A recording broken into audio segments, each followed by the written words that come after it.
السلام علیکم ورحمۃ اللہ وبرکاتہ۔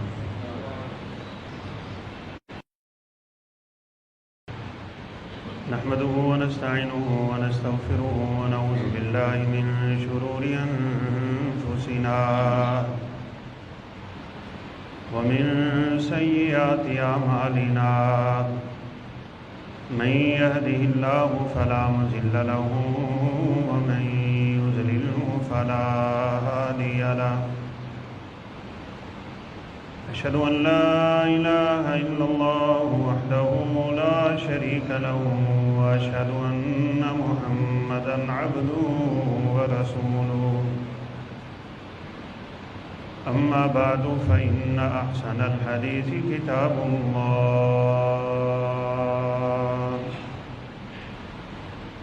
وخير الهدي هدي محمد صلى الله عليه وسلم، وشر الأمور محدثاتها وكل محدثة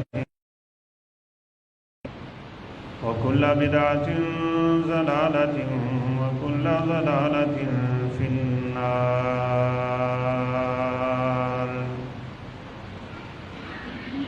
يا أيها الذين آمنوا اتقوا الله حق تقاته ولا تموتن إلا وأنتم مسلمون۔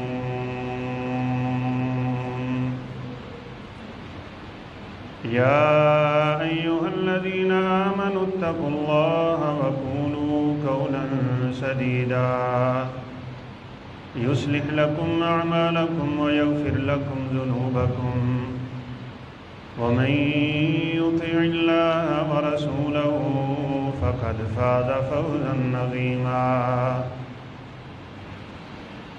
أعوذ بالله من الشيطان الرجيم، بسم الله الرحمن الرحيم۔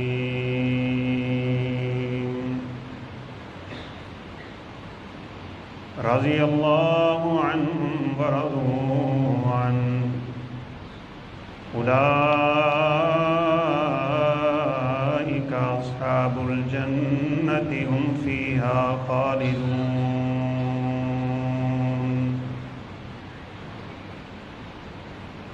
وقال النبي صلى الله عليه وسلم: لو كان بعدي نبي لكان عمر، أو كما قال عليه الصلاة والسلام: رب اشرح لي صدري ويسر لي أمري واحلل عقدة من لساني يفقهوا قولي، رب زدني علما سبحانك لا علم لنا إلا ما علمتنا إنك أنت العليم الحكيم۔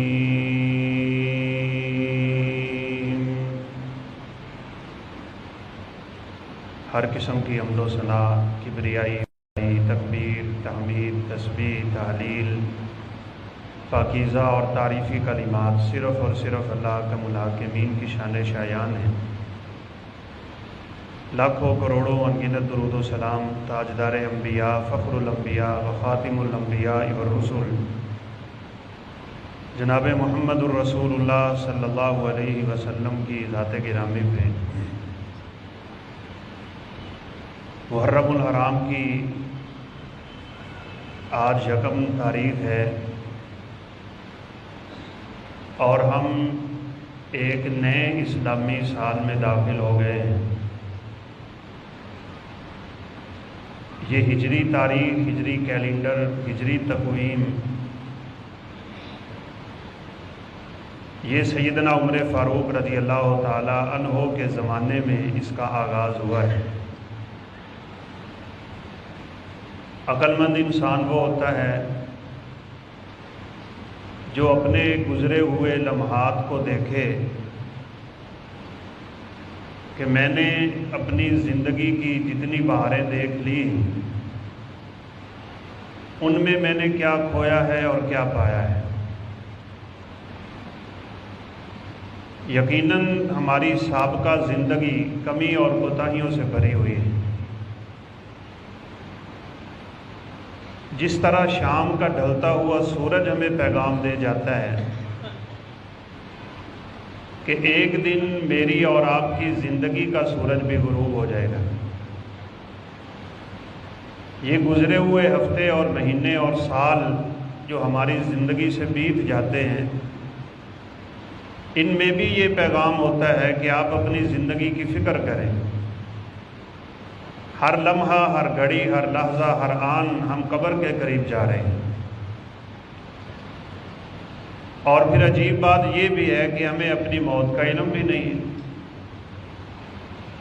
یہ کل ہی اتفاق سے رستے میں آتے ہوئے بارش کے کھڑے پانی میں موٹر سائیکل لگی بندے سے نیچے گرا، فوت ہو۔ 1 سیکنڈ بھی نہیں لگا۔ قد شان والا تھا، عقل شکل والا تھا، صحت تھی، تندرستی تھی، جوانی تھی، نہ جانے وہ گھر سے کیا امیدیں لے کے نکلا تھا، لیکن عطا پتہ بھی نہیں چلا کہ وہ ہے کون ہے۔ اس لیے عقل مندی یہ ہے کہ میں اور آپ اپنی زندگی کے اختتام کی طرف توجہ دیں۔ اس کا خاتمہ کیسے ہونا چاہیے؟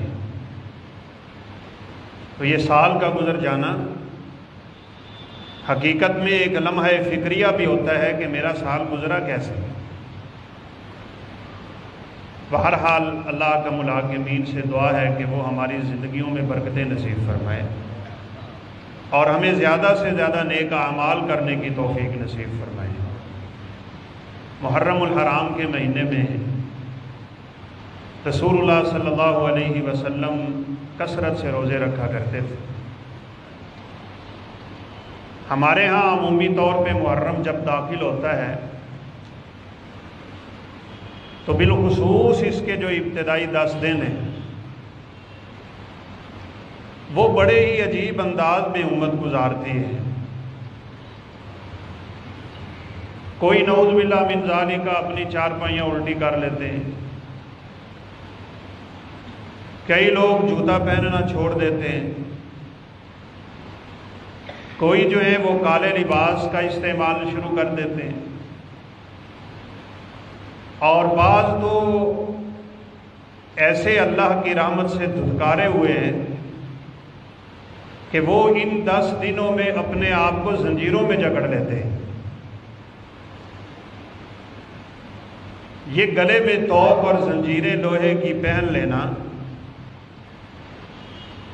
یہ تو غالباً جہنمیوں کی علامت ہے۔ اور پھر میرے رب کا فیصلہ بہت خوبصورت ہے کہ 10 محرم الحرام کو پوری دنیا کے گستاخانے صحابہ اپنے آپ کو پیٹتے ہیں۔ یہ رب کا فیصلہ بڑا زبردست ہے۔ اگر دنیا میں یہ نظام نہیں رہا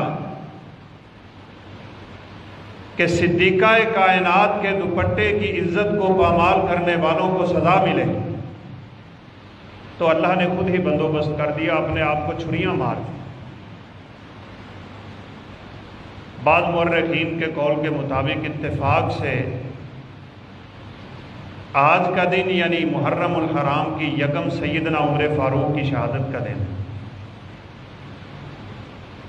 اگرچہ تواریخ میں اختلاف بھی ہے، بعض نے 25 ذوالحجہ 26 بھی لکھی۔ کیسی بدبختی ہے، کیسی منحوسیت ہے، اور اللہ کے غضب اور ناراضگی کو کیسی دعوت دینے والی بات ہے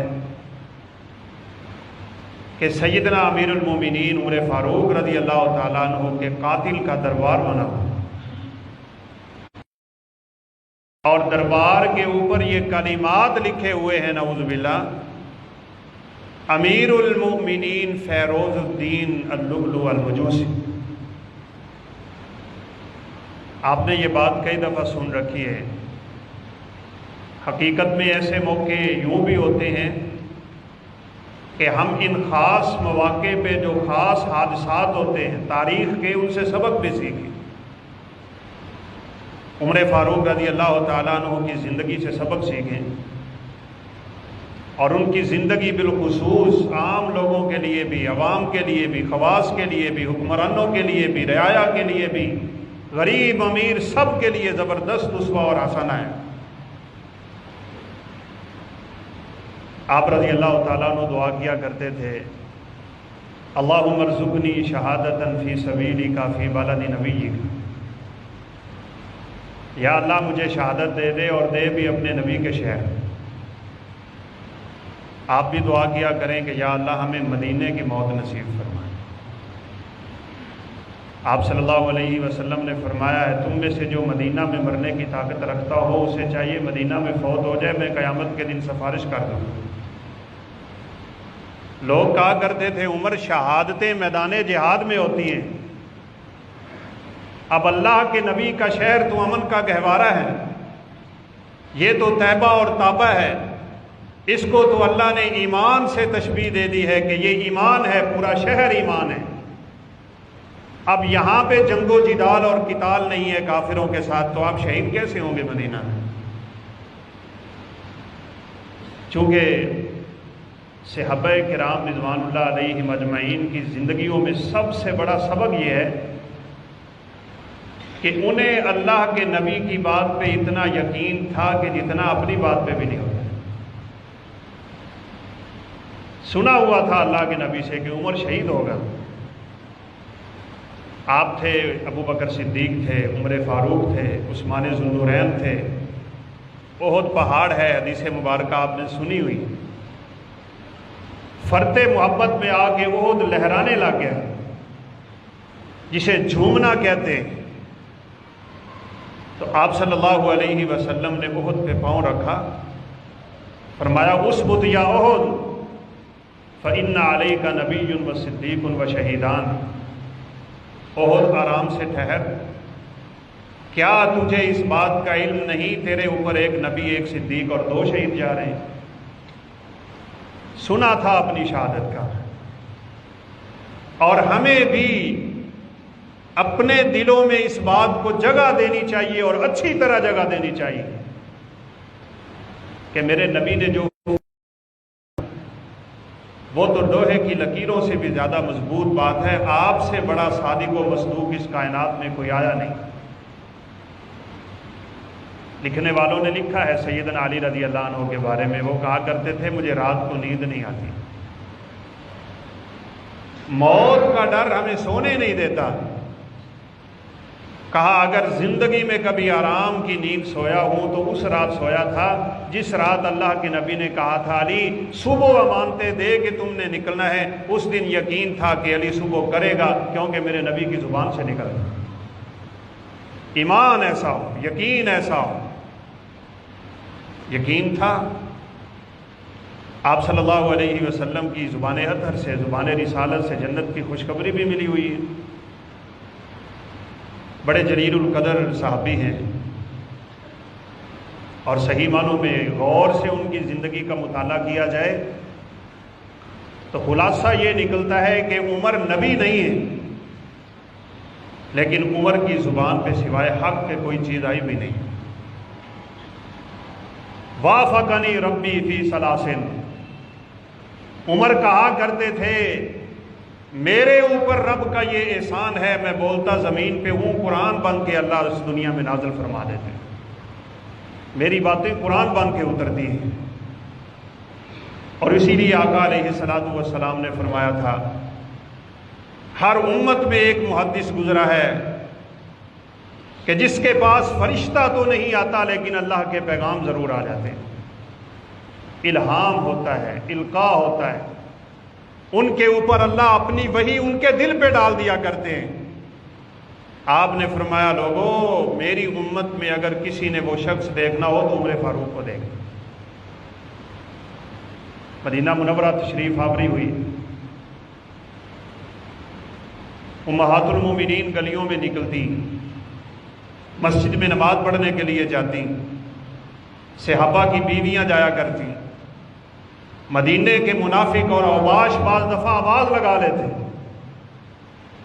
عمر سے برداشت نہیں ہوا، کہا آقا کوئی انتظام کیا جائے کہ ان کو یہ جرت نہیں ہونی چاہیے کہ یہ آواز کیوں لگاتے ہیں۔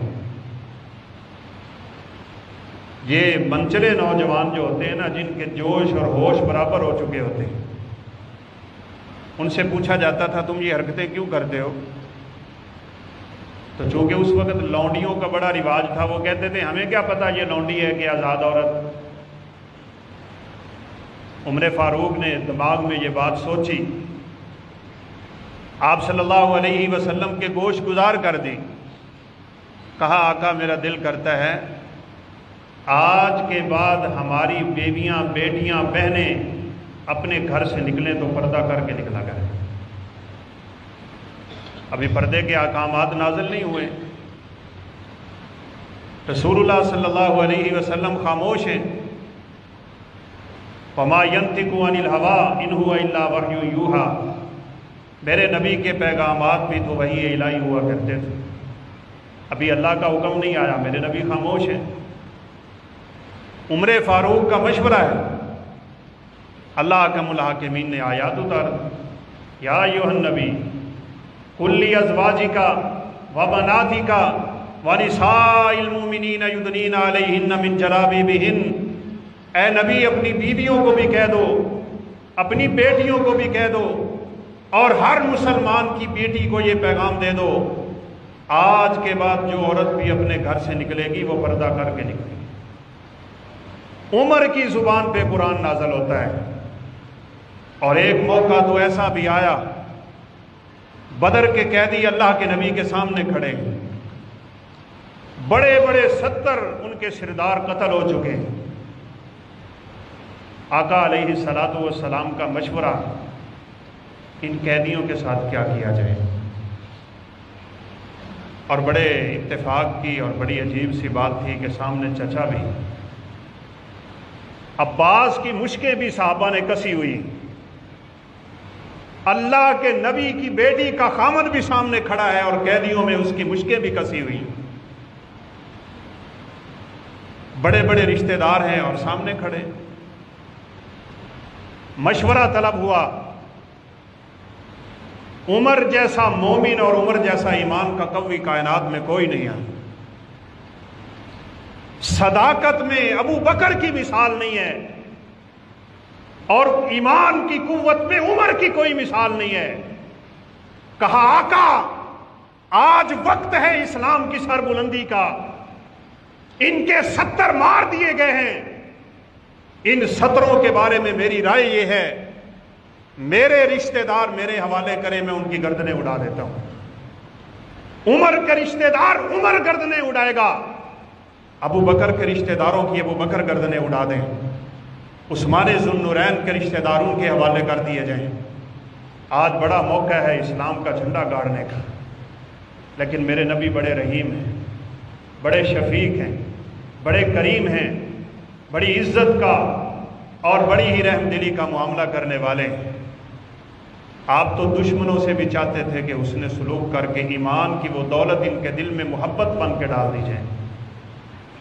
ابو بکر تمہارا کیا مشورہ ہے؟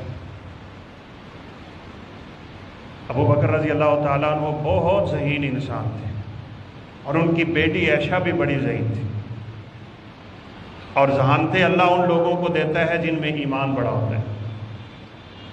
آپ صلی اللہ علیہ وسلم کی جب آخری حالت ہے، صدیقہ کائنات نے اپنے شوہر کو اپنے سینے سے لگایا ہوا ہے، آپ صلی اللہ علیہ وسلم اس دنیا سے رخصت ہونے لگے، ادھر سے سیدہ عائشہ کا بھائی داخل ہوا، منہ میں مسواک ہے، اللہ کے نبی کی نظریں مسواک پہ لگیں تو عائشہ سمجھ گئیں کہ میرے نبی مسواک کرنا چاہتے ہیں۔ بیوی ہوتی ہی وہ ہے جو اپنے خاوند کے اشاروں کو بھی سمجھے، جلدی سے مسواک پکڑا، زبان میں چبایا، چبا کے آقا کے منہ میں دے دیا، اور فرمایا کرتی تھی لوگوں میں وہ خوش نصیب عورت ہوں کہ جب نبی اس دنیا سے گئے تھے میرا لعاب نبی کے لعاب سے ملا ہوا تھا، میرا چہرہ نبی کے چہرے سے ملا ہوا تھا، اور جب نبی اس دنیا سے گئے ہیں تو میں نے ان کو اپنے سینہ مبارک سے لگایا ہوا تھا۔ بڑی ذہین، ابو بکر بھی بڑے ذہین، وہ سمجھ گئے کہ نبی صلی اللہ علیہ وسلم کیا چاہتے ہیں۔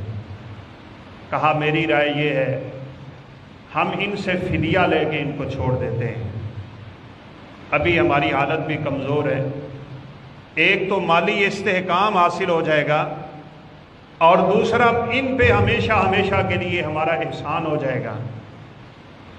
آپ صلی اللہ علیہ وسلم نے مشورہ قبول کیا، قیدیوں کو چھوڑ دیا۔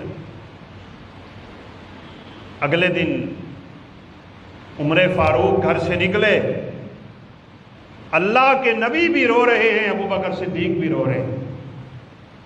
کہا آقا کیا ہوا؟ کہا عمر وہ آیتیں اتر آئی ہیں جو تو چاہتا تھا وہی عرش والا خدا چاہتا تھا، اللہ نے آیتیں اتاری ہیں، ما کان لنبی ان یکون له اسرا حتی یسخن فی الارض تریدون عرض الدنیا۔ تم دنیا کا مال لے کے قیدیوں کو چھوڑتے ہو، کسی نبی کے لائق نہیں کہ وہ اس طرح کا کام کرے۔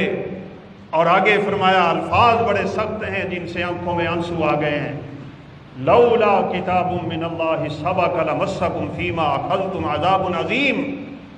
اگر یہ اللہ نے اپنی تقدیر کی کتاب میں لکھا نہ ہوتا تو آج عذاب۔ عمر کی بات نہیں مانی آپ نے، عمر کا مشورہ نہیں مانا کہ جس کی زبان پہ اللہ کا قرآن نازل ہوتا ہے۔ عمر فاروق رضی اللہ تعالیٰ عنہ انتہائی جلیل القدر انسان ہے۔ آج ان لوگوں کی کتنی بدبختی ہے جو عمر کو گالی دیتے ہیں۔ آپ صلی اللہ علیہ وسلم فجر کی نماز کے بعد بیٹھا کرتے تھے اور اپنے صحابہ سے خواب سنا کرتے تھے، خوابوں کی تعبیر فرماتے، اور پھر کبھی کوئی نہ بیان کرتا تو آپ اپنے خواب بیان فرماتے۔ آپ صلی اللہ علیہ وسلم نے فرمایا لوگوں میں نے دیکھا لوگوں نے قمیضیں پہنی ہوئی ہیں، کسی کی قمیض اس کی چھاتی تک جاتی ہے، کسی کی قمیض اس کی ناف تک جاتی ہے، اور کسی کی قمیض اس کے گھٹنے تک جاتی ہے، لیکن میں نے دیکھا تو عمر کی قمیض تو اس کے پاؤں سے بھی نیچے جا رہی تھی۔ صحابہ کرام رضوان نے پوچھا اللہ کے نبی اس کی تعبیر کیا ہے؟ آپ نے فرمایا جتنی میں نے جس پہ قمیض دیکھی ہے اللہ نے اتنا ہی اس کو دین عطا کیا ہوا ہے۔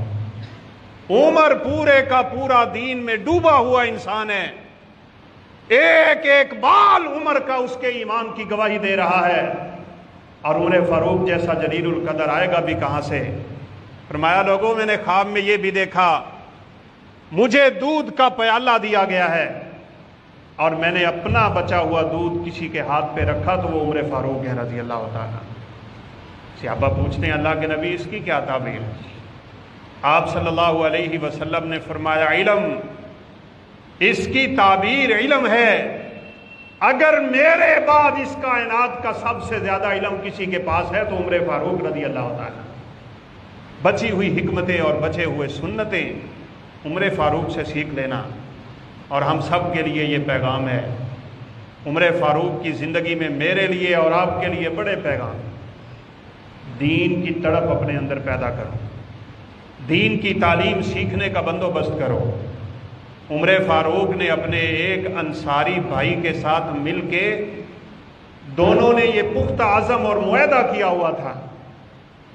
عمر کہتے تھے ایک دن میں بازار میں جاؤں گا تو انہیں اللہ کے نبی کی خدمت میں رہنا ہے، جو کچھ اللہ کے نبی بیان کریں گے مجھے شام کو ساری حدیثیں سنانی ہیں، میں اللہ کے نبی کی حدیثوں کو یاد کیا کروں، اس علم کو محفوظ کیا کریں گے۔ اگلے دن میں بیٹھوں گا تم کام پہ چلے جانا، جو کچھ دنیاوی منافع ہوگا ہم وہ بھی تقسیم کریں گے، جو اخروی منافع ہوں گے جو اللہ کے نبی سے علم تجھے حاصل ہوگا وہ مجھے سکھا دینا، جو مجھے حاصل ہوگا میں تجھے سکھا دوں گا، ہمیں اللہ دنیا بھی دے دے گا، اللہ ہمیں آخرت بھی دے دے گا۔ آج ہم تو بڑے آرام سے کہہ دیتے ہیں جی ٹائم نہیں ملتا۔ عمر فاروق بھی جا رہے ہیں بازار میں کام کرنے کے لیے، ان کے بھائی بھی جا رہے ہیں کام کرنے کے لیے، لیکن اس کے باوجود وہ وقت نکال رہے ہیں کہ اللہ کے نبی کی حدیثوں کا علم ہم نے حاصل کیسے کرنا ہے۔ کسی نے عدل کا سبق دیکھنا عمر فاروق سے دیکھ لے، کسی نے بہادری کا درس دینا ہو اور لینا ہو تو عمر فاروق کی زندگی سے لے لے، کسی نے ایمان کی قوت اور حرارت محسوس کرنی ہو تو عمر کی زندگی کا مطالعہ کر لے۔ آپ صلی اللہ علیہ وسلم نے فرمایا تھا عمر تیرے ایمان کی یہ ہیبت ہے کہ جس گلی میں تو آ رہا ہوتا ہے شیطان کو اس گلی میں جانے کی جرت نہیں ہوتی، شیطان رستہ چھوڑ دیتا ہے۔ ایک سعودی عرب کے عالم دین نے بڑی خوبصورت بات لکھی، کہ بعض بدبخت ایسے ہیں جو کہتے ہیں ہم مسجد نبوی میں جائیں تو عمر فاروق والے دروازے سے داخل نہیں ہوتے ہیں۔ اللہ ہم سب کو حرمین شریفین کی زیارت نصیب فرمائے۔ آپ جائیں تو دیکھیں گے وہاں دروازوں کے نام ہیں باب ابو بکر، باب عمر، باب عثمان، باب علی، باب فلاں، باب فلاں۔ وہ بڑے دعوے سے کہتے ہیں کہ ہم کبھی بھی اس دروازے سے داخل نہیں ہوئے کہ جس دروازے کے اوپر عمر کا نام لکھا ہوا ہو۔ نعوذ باللہ، عمر سے چڑھ اتنی ہے کہ جس کے بارے میں میرے نبی نے کہا تھا اگر میرے بعد اس دنیا میں کوئی نبی ہوتا تو اللہ یہ نبوت کا تاج عمر فاروق رضی اللہ عنہ کے سر پہ رکھتے۔ تو لکھنے والے نے لکھا ہے کہ یہ قسمت کی بات ہے، جب عمر زندہ تھا تو عمر کے رستے میں شیطان نہیں آتا تھا۔ آج عمر دنیا پہ چلا گیا ہے دنیا سے تو عمر کے دروازے سے بھی شیطانوں کو گزرنے کی اللہ تعالیٰ جرأت اور توفیق ہی نہیں دیتے۔ ان کی زندگیوں سے سبق سیکھیں بھائی۔ سیدنا عمر فاروق رضی اللہ تعالیٰ عنہ 22 لاکھ مربع میل سے زیادہ اسلامی سلطنت کو دنیا میں پھیلانے والے ہیں۔ یہ آج ہمارے پاس جو اللہ کا دین پہنچا ہوا ہے نا، یہ حقیقت میں انہی کے مرہون منت ہے۔ یہ ایران تک کی فتوحات اور مصر تک اور شام اور اندلس اور جتنے علاقے مسلمانوں کے اس وقت زیر سایہ رہے، عمر فاروق رضی اللہ تعالیٰ عنہ کے زمانے میں ان کی فتوحات ہوئی ہیں۔ اس کے باوجود سادگی کیسی، اس کے باوجود عدل کیسا۔ اور ایک بات میری یاد رکھیے، ہم دوسروں کو عدل کا سبق دیتے ہیں، ہم دوسروں کو انصاف کی بات کرتے ہیں، ہم دوسروں سے حقوق کی بات کرتے ہیں، لیکن جب اپنی باری آتی ہے تو بھول جاتے ہیں۔ لیکن عمر کی زندگی کا مطالعہ کرو گے تو نظر آئے گا، عمر محاسبے کے لیے اپنے آپ کو سب سے پہلے رکھا کرتے تھے اور یہ ثابت کیا کرتے تھے، لوگوں میں بھی تمہارے جیسا انسان ہوں، اگر مجھ سے کوئی غلطی ہو کھڑے ہو کے میری اصلاح کر دیا کرو، میں اپنے موقف سے فوراً رجوع کرنے کے لیے تیار ہوں۔ ایک وقت ایسا دیکھا لوگوں نے، خلیفہ وقت ہے، عورتوں کو اکٹھا کر لیا اور اکٹھا کر کے فرمانے لگے کہ مجھے اس بات کا علم ہوا ہے کہ تم نے بڑے بڑے حق مہر کا مطالبہ شروع کر دیا ہے، حق مہر میں تم نے بڑی قیمتوں کے مطالبے شروع کیے ہیں۔ آج میری رائے یہ ہے اور میرا خیال یہ ہے کہ میں ایک حق مہر مقرر کرنے لگا ہوں، کوئی عورت اس سے زیادہ حق مہر کا مطالبہ نہ کرے۔ حاکم وقت ہے، امیر المومنین ہیں، اور اللہ حکم الحاکمین نے ان کو ہر لحاظ سے قوت بھی نصیب فرمائی ہوئی ہے، فیصلہ بھی حکومت کا ہے اور حاکم وقت کا ہے۔ ایک سامنے کالی عورت کھڑی ہوتی ہے اور کہتی ہے عمر، اللہ نے ہمارا حق مہر مقرر نہیں کیا، رسول کائنات نے مقرر نہ کیا، 2 سال کا دور خلافت ابو بکر گزار گئے، ابو بکر نے ہمارا حق مہر مقرر نہیں کیا، تو کون ہوتا ہے ہمارا حق مہر مقرر کرنے میں؟ اب آپ سوچیں، ایک تھوڑی سی بھی صلاحیت رکھنے والا آدمی یہ بات برداشت نہ کرے، عورت ہے اور الفاظ ہیں کہ عورت بھی کالی ہے، ایسی کہ جو غلامی کی زندگی میں ہوگی صاحب ظاہر۔ عمر فاروق رضی اللہ تعالیٰ عنہ نے اس عورت کی بات سنی۔ قرآن میں ہے علی الموسع قدرہ وعلی المقتر قدرہ، چلیں اتفاق سے بات آ گئی ہے تو یہ بھی ہم کر دیتے ہیں۔ آج کل شادیاں ہوتی ہیں تو لوگ کہتے ہیں جی شرعی اقمار لکھ لو، شرعی اقمار۔ تو بھائی کس نے کہا شرعی اقمار ہوتا ہے؟ کوئی شرعی حق مار نہیں ہے، جتنی طاقت ہے اتنا حق مار دو، یہی اللہ کا فیصلہ ہے، یہی میرے نبی کا فیصلہ ہے۔ جس کے پاس کچھ نہیں وہ اپنی طاقت کے مطابق دے، جس کے پاس بہت کچھ ہے وہ اپنی طاقت کے مطابق دے۔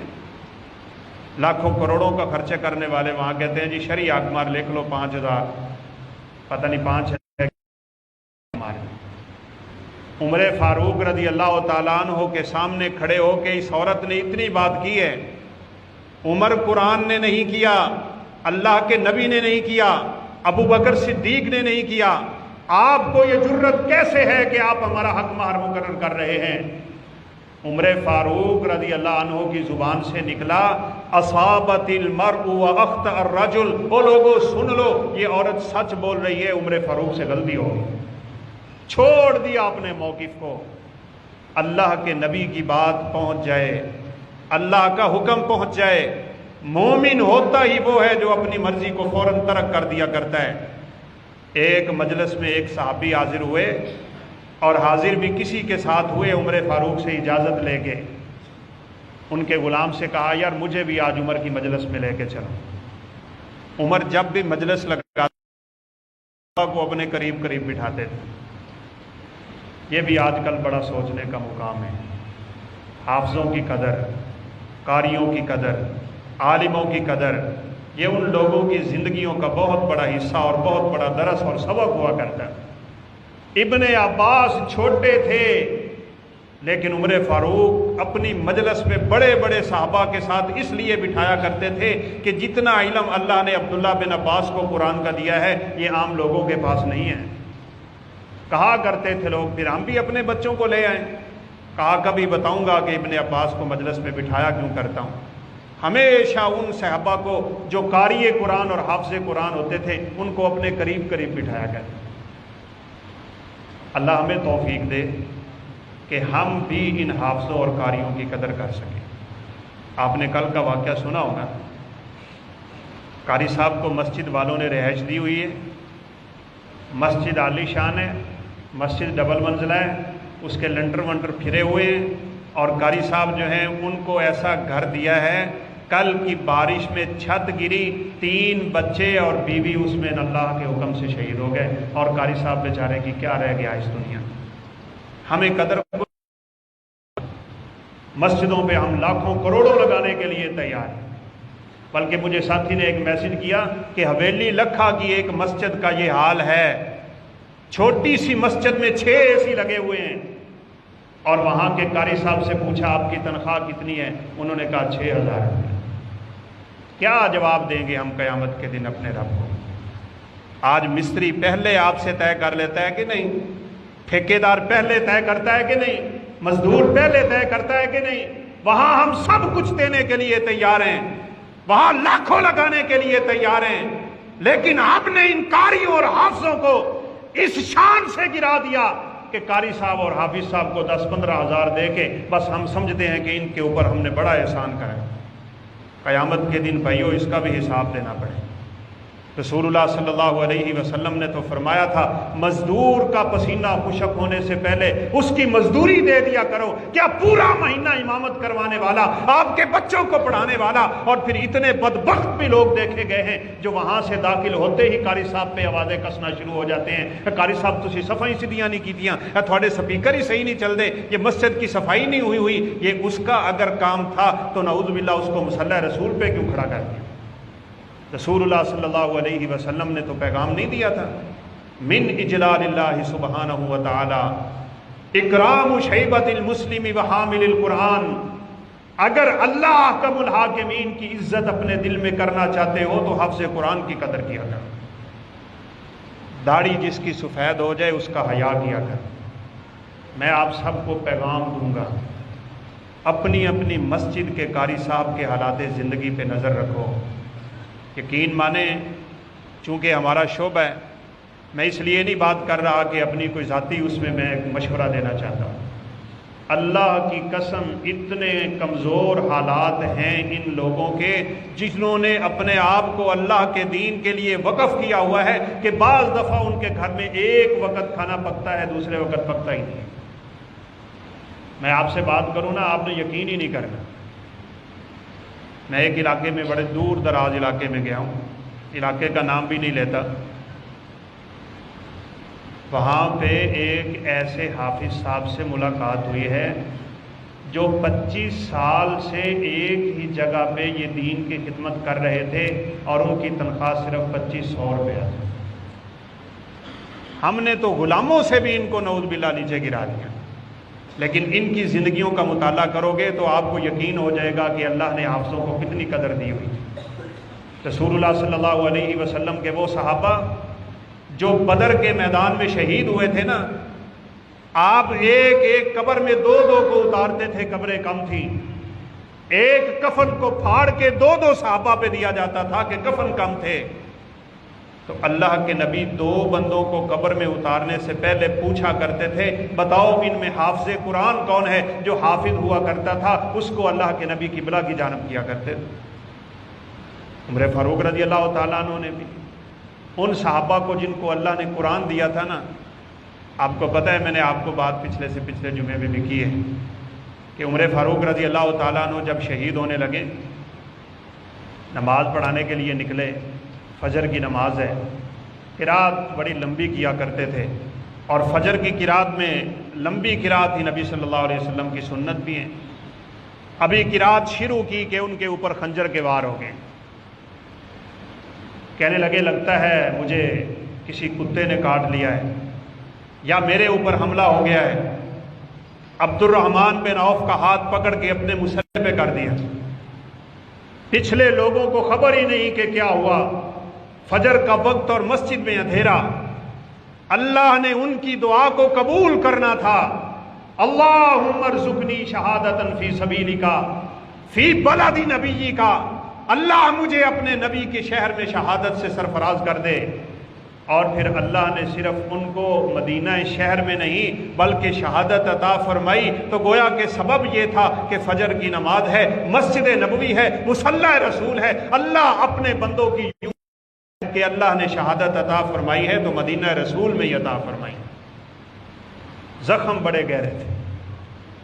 اس بدبخت سے بات صرف اتنی ہوئی تھی کہ مغیرہ بن شعبہ کا غلام ہے، آ کے شکایت کی عمر سے، کہا مغیرہ کام بہت زیادہ لیتا ہے، مجھے تنخواہ کم دیتا ہے۔ فوراً بلایا، عدل عمر تو پوری دنیا میں مشہور ہے نا، فوراً بلا کے کہا مغیرہ تم اس کے اوپر کیوں زیادتی کرتے ہو؟ یہ مجوسی صحیح، یہ رب کا منکر ہی صحیح، یہ آگ کا پجاری ہی صحیح، یہ رب کے نافرمانی کرنے والوں میں سے ہی صحیح، لیکن یہ تقاضا نہیں ہے عدل کا کہ تم اس کے ساتھ ظلم اور زیادتی کرو۔ بتاؤ بدلہ لینا پڑے گا، تم اس کے ساتھ زیادتی کیوں کرتے ہو؟ عمر فاروق رضی اللہ عنہ کے سامنے مغیرہ نے معاہدہ نکال دیا، کہا ہمارا معاہدہ ہے اتنا کام کرے گا اتنا میں اس کو معاوضہ دوں گا، اسی کے مطابق دے رہا ہوں، یہ اپنے معاہدے سے مکر کے مجھ سے زیادہ پیسوں کا مطالبہ کر رہا ہے۔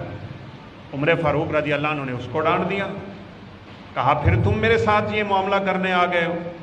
بس اس نے دل میں رکھا، خنجر ہی بناتا تھا بدبخت، دو دھاری خنجر زہر میں بجھا ہوا عمر فاروق کے لیے تیار کر،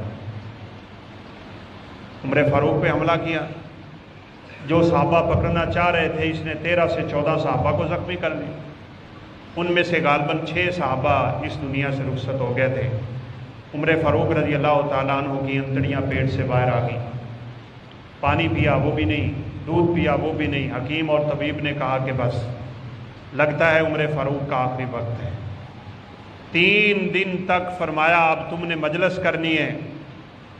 3 دن کی مجلس میں مصلی رسول پہ اگر امامت کے لیے کوئی کھڑا ہوگا تو وہ صہیب رومی رضی اللہ تعالیٰ عنہ، غلام ہیں لیکن حافظ قرآن کی بڑی دولت ہے ان کے پاس۔ سیدنا عمر فاروق کا جنازہ بھی صہیب رومی رضی اللہ تعالیٰ عنہ نے پڑھایا ہے۔